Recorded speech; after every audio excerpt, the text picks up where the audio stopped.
Eh bien, salut tout le monde, aujourd'hui on va parler de comment obtenir la date d'aujourd'hui, aussi comment utiliser les timers pour faire une application utile. Donc la première chose, on va voir comment obtenir la date du système. Donc la date du système, c'est bien sûr la date qui est ici.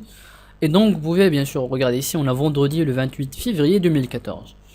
Donc première chose, on va ajouter un petit bouton qu'on va utiliser, donc un bouton, hop. Voilà, on va le nommer. On va faire obtenir la date.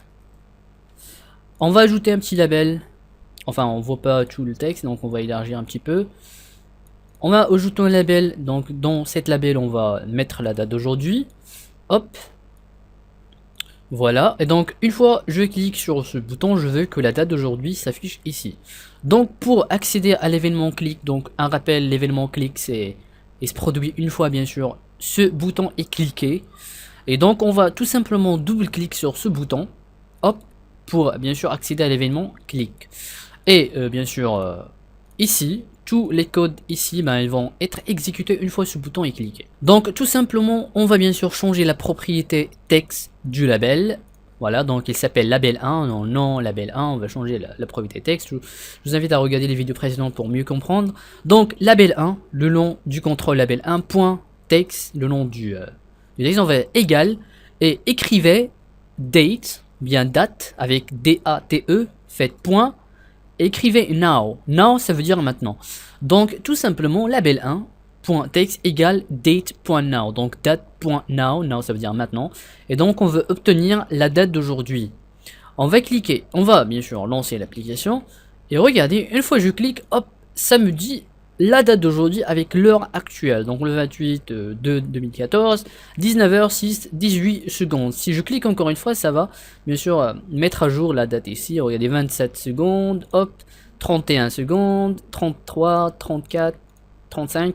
Alors pour l'instant, on va faire une combinaison avec le timer et bien sûr la date d'aujourd'hui pour faire une application utile, bien pour faire une petite montre sous forme d'application.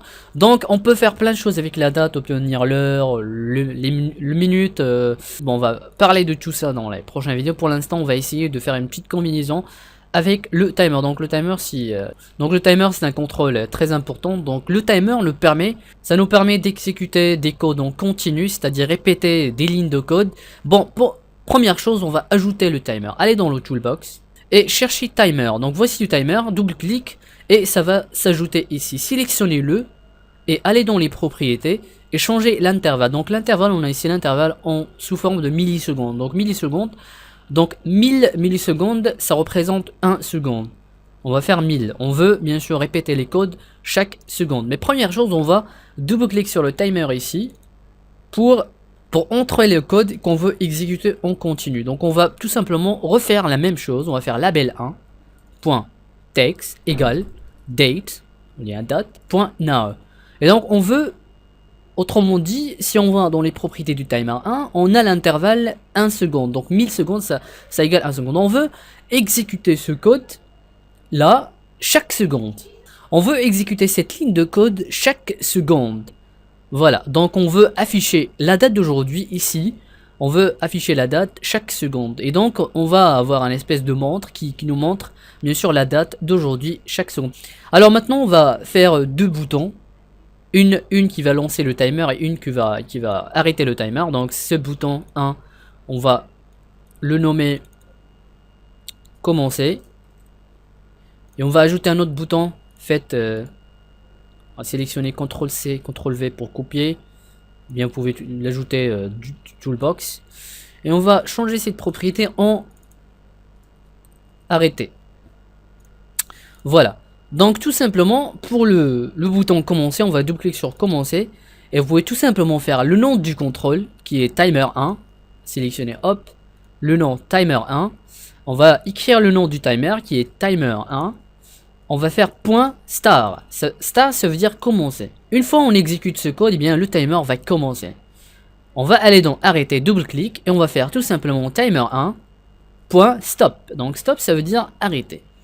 Une fois je clique sur le bouton commencer, le bouton 1 qui a le nom commencer, eh bien le timer va continuer à exécuter ce code chaque seconde. Chaque seconde, il va faire la mise à jour pour la label, et bien il va afficher la date d'aujourd'hui. Voilà, j'aimerais aussi changer la taille, la taille du texte de ce label. Donc aller dans la propriété font et on va faire quelque chose de grand pour qu'on puisse voir clairement la date. On va garder ça bold, d'accord. On va faire OK. Voilà, on va les mettre ici parce que la date est plus grande.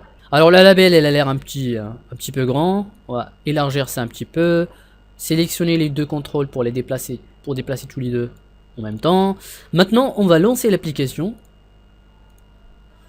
Maintenant, je clique sur commencer, hop, et bien sûr, regardez maintenant qu'on a une montre, voilà, la date d'aujourd'hui, et bien sûr, la label, bien sûr, qui se fait la mise à jour chaque seconde. Donc regardez ici, on a 37, 36, 38, donc cette code s'exécute chaque seconde. Si je clique sur arrêter, eh bien le timer va arrêter, il va arrêter la mise à jour de ce label, il va arrêter d'obtenir la date d'aujourd'hui et la mettre dans la label.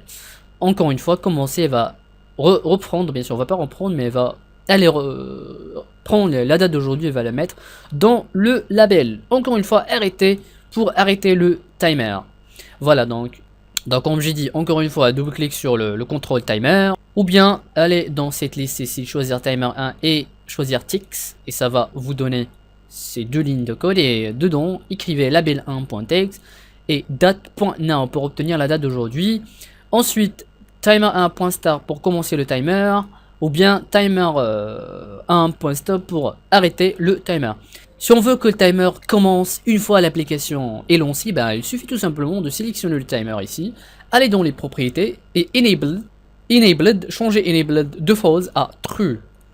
Si on lance l'application, on n'a pas besoin de cliquer sur commencer, le timer se lance directement une fois l'application est lancée. Sinon, vous pouvez le faire autrement. On va enabled, ça veut dire activer ou désactiver. Maintenant, le timer est désactivé, c'est-à-dire il n'est pas en cours d'exécution. Vous pouvez double-clic sur l'application pour accéder à l'événement load. Alors, un petit rappel, l'événement load, c'est ce que l'application doit faire avant que l'application s'affiche. C'est-à-dire les codes qui doivent être exécutés ici avant que l'application se montre, ou bien avant que l'interface de l'application soit totalement visible. On va tout simplement faire timer 1.start. Voilà, avant que l'interface de l'application s'affiche, on veut commencer. On veut démarrer le timer. Regardez, ici j'ai cliqué sur rien, voilà le timer qui s'est commencé. Alors bien sûr, ça, en ce qui concerne bien sûr le timer et le label, comment obtenir la date aussi. Aussi pour l'intervalle, comme j'ai dit, 1000 secondes, ça c'est au millisecondes, donc 1000 ça représente 1 seconde, 10 000 ça représente 10 secondes, 2000 2 secondes, 500 ça représente demi-seconde, et ainsi de suite. Voilà, donc faites 1 seconde pour la date, bien sûr, voilà. Voilà, je pense que c'est tout, merci d'avoir regardé cette vidéo, j'espère que cette vidéo vous aura plu. Si vous avez des questions, commentez en bas. Et aussi, voilà, regardez la vidéo qui suit pour apprendre plus sur le Visual Basic. Si vous voulez apprendre plus sur l'événement load, eh bien, regardez mes autres vidéos. Allez dans la description, vous y trouvez d'autres vidéos à regarder. Voilà, donc en attendant, c'était Projet X7. Abonnez-vous et à très bientôt.